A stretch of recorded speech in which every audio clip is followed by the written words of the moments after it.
Hari berganti, namun pikiran Lana masih terjebak di antara aroma kopi dan tawa yang tertinggal di Majalaya. Di balik layar laptopnya, angka-angka tampak menari, tapi pikirannya melayang pada tatapan mata yang sederhana namun hangat. Sementara itu, di pasar kecil tempat Sami berjualan, pagi dimulai dengan riuh. Ia menatap bobohan dengan senyum yang tak biasa. Setiap orang yang lewat seolah bisa merasakan semangatnya yang baru. "Sami, kamu lagi jatuh cinta ya?" celetuk seorang pedagang sayur di sebelahnya. Sami hanya tertawa. "Enggak ah, cuma lagi bahagia aja. Udara Bandung lagi bagus soalnya." Padahal dalam hatinya, ia tahu bahwa kebahagiaan itu punya nama. Lana. Hari itu berjalan cepat. Di sela hiruk-pikuk pasar, Sami diam-diam menulis sesuatu di potongan kertas. Sebuah puisi pendek yang spontan keluar dari pikirannya. Kopi dan senja tak pernah memilih, tapi hati memilih untuk mengingat. Di Bandung, Lana baru saja keluar dari rapat panjang. Ia membuka ponselnya, melihat pesan baru dari Sami. "Aku baru nulis puisi. Gak bagus sih, tapi kepikiran kamu." Lana tersenyum, mengetik balasan singkat. "Kirim, aku pengen baca." Pesan masuk beberapa detik kemudian. Puisi sederhana itu membuatnya diam cukup lama. Ada ketulusan di balik kata yang tidak rumit. Sesuatu yang jarang ia temui di dunia yang terlalu sibuk. Malamnya, Lana memutuskan untuk menelepon. Suara Sami terdengar di seberang. Lembut tapi penuh kehidupan. "Kamu selalu bisa nulis sesuatu dari hal kecil ya?" tanya Lana. "Mungkin karena aku udah terbiasa menghargai hal yang kelihatan sepele. Hidupku di pasar, Lan. Kalau nggak belajar lihat keindahan dari hal kecil, mungkin aku udah bosan sejak lama." Lana terdiam. "Aku iri, Sam. Dunia kerjaku nggak seindah itu. Semua serba target dan angka. Makanya kamu butuh sesekali berhenti. Kalau capek, datang aja ke Majalaya. Aku siapin kopi pahit, plus pemandangan bukit." Lana tertawa pelan. "Deal. Tapi kamu yang traktir." "Ya." Percakapan malam itu berlangsung lama, melewati tawa, cerita masa lalu, dan keheningan yang menenangkan. Tidak ada pengakuan, tapi keduanya tahu ada sesuatu yang tumbuh. Esoknya, Sami memutuskan untuk mengantar buah ke Bandung. Ia bilang pada dirinya, itu sekadar urusan dagang. Tapi dalam hati, ia tahu alasan sebenarnya. Sesampainya di kota, ia berhenti di depan gedung tempat Lana bekerja. Ia membawa keranjang kecil berisi jeruk dan pisang Ambon favorit Lana. Lana keluar dengan langkah terburu. Wajahnya lelah, tapi langsung berubah cerah saat melihat Sami berdiri di sana. "Kamu ngapain kesini?" tanyanya heran. "Ngantar vitamin alami buat akuntan paling sibuk di Bandung," jawab Sami sambil mengangkat keranjang buahnya. Lana tertawa, matanya berbinar. "Kamu gila, tapi terima kasih." Mereka duduk sebentar di taman kecil depan gedung. Lana bercerita tentang pekerjaannya, sementara Sami mendengarkan dengan sabar. Tidak banyak yang ia mengerti soal dunia akuntansi, tapi ia paham tentang lelah. "Sam, kadang aku iri sama hidup kamu yang sederhana. Aku punya segalanya, tapi kok rasanya kosong. Karena kamu nggak butuh semuanya, Lan.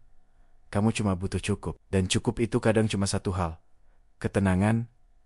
Lana menatapnya lama. Kata-kata itu menancap seperti benih di dalam hatinya. Waktu berlalu tanpa terasa. Hari-hari berikutnya mereka makin sering berkomunikasi. Terkadang hanya pesan singkat, tapi selalu hangat. Di antara kesibukan, keduanya saling menjadi jeda. Suatu malam, hujan turun deras. Lana tiba-tiba menelepon. "Sam, kamu masih bangun?" "Masih.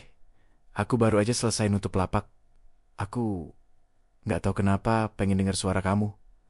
Di ujung sana, Sami terdiam. "Kalau gitu, aku akan diam aja, biar kamu bisa dengar tanpa banyak ganggu." Mereka tak berbicara lama, hanya suara hujan dan napas yang terdengar. Tapi anehnya, keheningan itu terasa lebih dekat dari 1000 kata. Esok paginya, Lana mengirim pesan.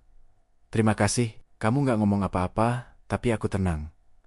Mungkin karena kita nggak selalu butuh kata buat ngerti, Lan," balas Sami.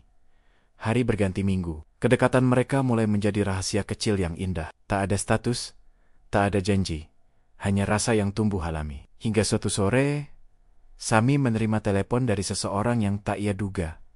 Mantan suami Lana. "Kamu Sami?" "Ja, aku cuma mau bilang, jangan ganggu hidup Lana. Dia udah cukup susah tanpa kamu nambahin beban." Sami tak langsung menjawab. "Aku nggak ganggu siapapun. Aku cuma temannya." Teman, suara di seberang menekan. Hati-hati main api, pedagang pasar. Lalu sambungan terputus. Malam itu, Sami diam lama di depan rumahnya. Ia menatap hujan yang kembali turun. Dalam hati, ia bertanya, apakah ia memang pantas untuk perempuan sebaik Lana? Di waktu yang sama, Lana duduk di sofa apartemennya, menerima pesan dari Sami. Lan, kamu bahagia kan? Ia membalas, bahagia selama kamu masih di sana. Tapi di balik kata itu, ada kecemasan. Ia tahu masa lalunya belum benar-benar selesai. Dan mungkin suatu hari, masa lalu itu akan datang mengetuk lagi. Di Majalaya, Sami menatap puisi terakhir yang ia tulis. Kadang cinta bukan soal berani datang, tapi berani tetap tinggal meski tak dijanjikan apa-apa. Ia menutup bukunya pelan, lalu menatap langit malam. Kalau memang untukku, semesta akan kasih jalan. Di Bandung, Lana menatap bayangannya di cermin. Kalau memang ini cinta, biarlah tumbuh tanpa paksaan, bisiknya. Waktu berjalan. Mereka mulai bertemu lebih sering. Bukan lagi kebetulan. Kadang di kafe kecil, kadang di taman, kadang di pasar saat Lana mampir membeli buah. Setiap pertemuan menumbuhkan rasa baru. Suatu pagi, Lana datang ke Majalaya membawa bekal nasi uduk. Sami terkejut, tapi senang. Mereka makan di bawah pohon besar, dekat pasar. Tak ada kata cinta, tapi segalanya terasa cukup. Kamu tahu, Sam, kata Lana pelan. Aku nggak pernah setenang ini sebelumnya. Sami tersenyum. Mungkin karena kamu lagi nggak ngejar apapun. Cuma duduk, makan, dan hidup. Mereka tertawa kecil. Waktu seakan berjalan lebih lambat, memberi ruang untuk hati bernapas. Hari-hari berikutnya, Lana mulai sering menulis. Tentang kopi, tentang pasar, tentang laki-laki sederhana yang mengajarinya cara menikmati hidup. Ia kirimkan tulisannya pada Sami, dan Sami membalas dengan puisi. Kamu sadar nggak, Lan? Tulisan kamu makin hangat tiap hari, kata Sami suatu malam. Mungkin karena aku belajar dari seseorang yang sederhana, tapi dalam, jawab Lana. Mereka mulai saling memengaruhi, saling menyembuhkan. Tanpa sadar, luka masa lalu mereka tak lagi sebesar dulu. Rasa sakit mulai tergantikan oleh tawa. Namun kehidupan tidak selalu berjalan mulus. Lana mendapat tawaran promosi ke Jakarta. Hatinya bimbang. Itu impian besarnya. Tapi berarti ia harus meninggalkan Bandung dan Sami. Aku nggak mau nyesel, Sam. Tapi aku juga nggak mau kehilangan kamu, ucap Lana dengan suara pelan. Sami menatapnya lembut. Pergilah kalau itu yang terbaik buat kamu. Aku nggak akan nahan orang yang aku sayang buat tumbuh. Air mata menetes di pipi Lana. Tapi kalau aku pergi, apa kamu masih di sini? Aku akan tetap di sini, Lan. Di pasar kecilku. Di setiap pagi yang beraroma kopi dan jeruk segar. Keputusan itu berat. Tapi akhirnya, Lana tetap memilih pergi. Ia mengejar kariernya. Meninggalkan Bandung dengan hati setengah penuh, setengah kosong.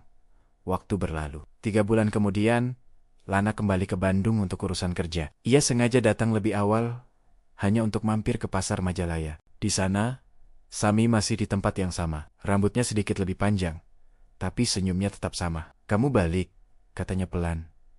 Lana tersenyum. Aku cuma kangen suasana pasar, sama kopi kamu juga. Mereka tertawa, tapi di balik tawa itu, ada rindu yang sulit disembunyikan. Aku selalu nunggu kamu, Lan, kata Sami lirih. Aku tahu, jawab Lana, dan aku selalu pengen pulang ke sini. Angin berhembus pelan. Orang-orang berlalu lalang, tapi waktu seolah berhenti di antara mereka. Sam, kalau aku tinggal lagi di Bandung, kamu mau aku sering datang ke sini? Sering pun nggak apa-apa. Atau tiap hari juga boleh, jawabnya dengan tawa kecil. Mereka kembali duduk di bawah pohon besar, tempat mereka dulu makan nasi uduk. Kali ini, tak ada rasa canggung. Hanya ketenangan yang menenangkan. Aku sadar, kata Lana perlahan. Kadang cinta nggak perlu dikejar, cukup ditemukan dan dijaga.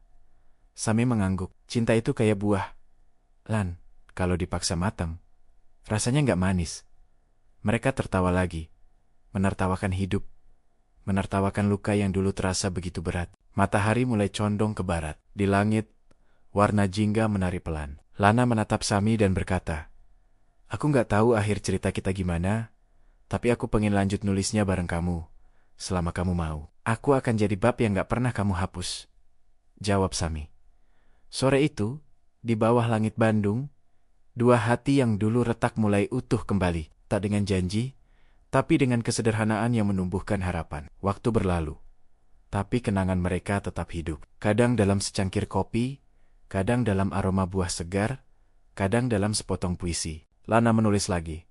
Kali ini untuk dirinya sendiri. Aku pernah takut jatuh cinta lagi. Sampai seseorang menunjukkan bahwa cinta bisa sesederhana menatap pagi tanpa rasa takut. Sementara Sami di pasar, menatap keramaian dengan hati yang tenang. Ia tahu, hidupnya mungkin tak sempurna. Tapi kini tak lagi sepi. Mereka tak tahu masa depan akan membawa kemana. Tapi satu hal pasti, mereka telah menemukan kedamaian yang mereka cari. Di dunia yang penuh ambisi, mereka memilih berjalan pelan, menikmati setiap langkah tanpa tergesa. Karena bagi Sami dan Lana, cinta bukan tentang memiliki, tapi tentang hadir di waktu yang tepat. Ketika senja turun dan pasar mulai sepi, Sami menatap langit. Terima kasih, semesta, bisiknya. Udah ngenalin aku sama dia di tempat lain. Lana menatap foto pasar yang ia ambil pagi tadi. Ia tersenyum dan menulis caption, tempat yang sederhana, tapi menyembuhkan. Kadang, hidup memberi luka, agar kita tahu rasanya disembuhkan. Kadang, cinta datang bukan untuk menghapus masa lalu, tapi mengajarkan cara baru untuk mencintai. Bagi Sami, Lana bukan keajaiban. Ia adalah nyata yang datang di waktu yang tak terduga. Bagi Lana, Sami bukan pahlawan. Ia adalah rumah yang ia temukan setelah tersesat lama. Minggu berikutnya, Lana mengundang Sami ke acara pameran tulisannya di Bandung. Ia tak menyangka bahwa kisah-kisah kecil mereka di pasar kini menjadi inspirasi bagi banyak orang. Tulisan ini buat seseorang yang ngajarin aku arti cukup, ucap Lana di depan audiens. Sami yang duduk di barisan belakang hanya tersenyum, menunduk pelan. Setelah acara selesai, mereka berjalan bersama menyusuri trotoar Bandung. Kamu tahu, Lan, kata Sami, kadang cinta paling jujur adalah yang gak banyak janji. Lana menatapnya dengan lembut. Dan aku rasa kita udah janji tanpa kata sejak pertama kali kopi itu diseduh. Angin malam membawa aroma hujan yang lembut. Di antara cahaya kota, dua bayangan berjalan berdampingan. Tanpa tergesa, tanpa arah pasti, hanya mengikuti rasa yang hangat. Karena cinta mereka bukan tentang akhir, tapi tentang perjalanan yang mengajarkan arti pulang. Terima kasih telah menikmati kisah ini di channel Narasi Sastra. Jangan lupa like, share, dan subscribe untuk mengikuti kelanjutan cerita pria yang terluka, wanita yang tersakiti.